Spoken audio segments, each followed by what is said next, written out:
हुननि खे जबरी तौर मज़हब जे नाले ते इस्तेमालु कयो वियो, मज़हब जे नाले ते हुननि खे अगवा कयो वियो।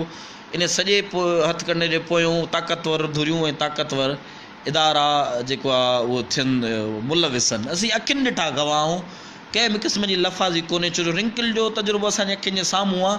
उन खां पोइ असीं सुप्रीम कोर्ट ताईं उहो झेड़ो वारियो, पर सुप्रीम कोर्ट ताईं असांखे हिननि इदारनि न खटणु ॾिनो, छो जो इदारा ख़बर न आहे अलाए कंहिंजे मातहत अथनि। अदलिया के मौलवियुनि जी धुर, अदलिया मौलवियुनि जी धुर, मौलवियुनि खे सपोर्ट, बग़ैर लाइसेंस जे हथियार खणी अयूब सरहंदी ऐं ॿिया मिठू ॾड़ा माण्हू कोर्टुनि ते क़ाबिज़ थी वञनि, उन्हनि खां पंहिंजे मनपसंदि फ़ैसिला वठनि, या घणो कुझु वापरे थो।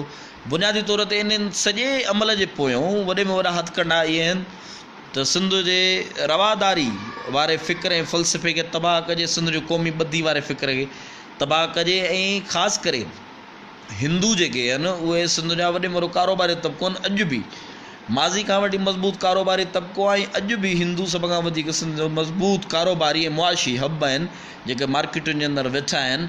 उनखे लॼाइण जी हिकिड़ी बदतरीन साज़िश आहे। उन साज़िश जे कड़ी में माना हिनजूं नियाणियूं बि अगवा थियनि थियूं, उनजा जबरी मज़हब तब्दील थियनि था।